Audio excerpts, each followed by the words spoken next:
একজন বিবাহিত ব্যক্তি যদি জেনা করে ফেলে, নাউজুবিল্লাহ, যে দেবর ভাবি শালিদুল্লাহ ভাই তোমরা শোনো, যদি বিবাহিত কোনো ব্যক্তি জেনা করে ফেলে, সে যদি খাস তওবা করে আল্লাহ পাকের কাছে, আল্লাহ পাক যদি তার সমস্ত গুনাহ মাফ করে দেন, তারপরেও যদি তার এই মামলাটা ইসলামিক কোর্টে চলে আসে, তাহলে তাকে রজম করতেই হবে, বেঁচে থাকার অধিকার নাই।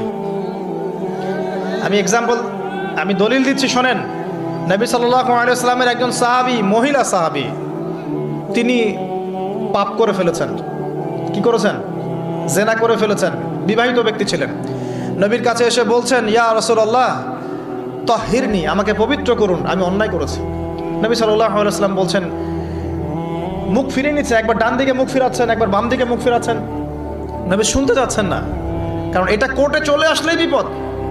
নবীজি বলছেন, বাসায় যাও, বাসায় যাও, তওবা করো, আল্লাহর কাছে তওবা করো, আল্লাহ মাফ করে দিবে। বাসায় চলে যাও, বাসায় চলে যাও, তওবা করো, আল্লাহ মাফ করে দিবে।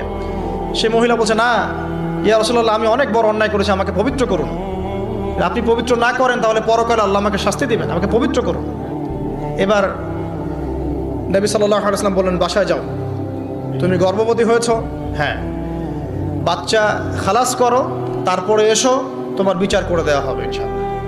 সেই মহিলা বাসায় ফিরে গেল, তওবা করতে থাকলো, তার গর্ভের সন্তান বড় হতে লাগলো। এক পর্যায়ে সন্তান জন্ম হলো।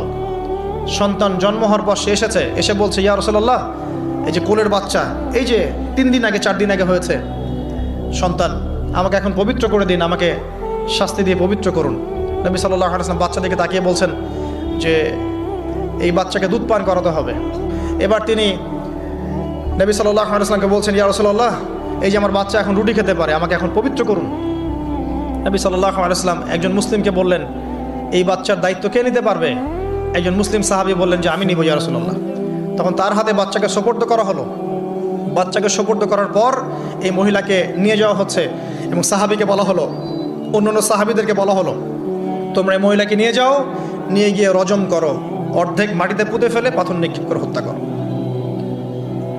এবার সাহাবীরা এই কাজ করছেন। খালিদ বিন ওয়ালিদ রাদিয়াল্লাহু আনহু, বিখ্যাত বীর সাহাবী, তিনি তখন মুসলিম হয়েছেন এবং অনেক যুদ্ধের নেতৃত্ব দিচ্ছেন। তিনি একটা পাথর নিক্ষেপ করেছেন।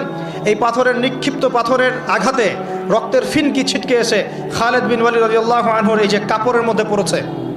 তখন খালিদ বিন ওয়ালিদ রাদিয়াল্লাহু আনহু তিনি বলছেন, ছি, আমার কাপড়ে একজন ব্যভিচারী নারী রক্ত পড়লো, এরকম একটা স্টেটমেন্ট তিনি করেছেন।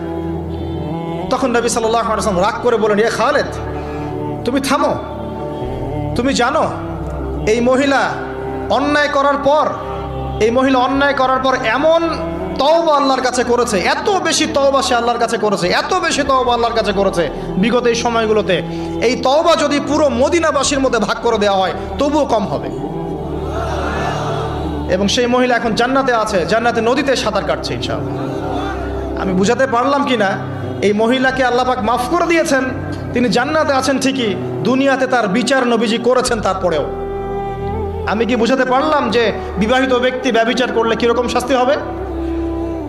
এরপরেও যারা এখন ওই জেনার অপরাধে লিপ্ত আছেন, অবিবাহিত হন আর বিবাহিত হন, আল্লাহর ওয়াস্তে আজকে গভীর রাত্রে গিয়ে তওবা করবেন, রাত্রেবেলা ওযু করবেন, জায়নামাজে দাঁড়াবেন,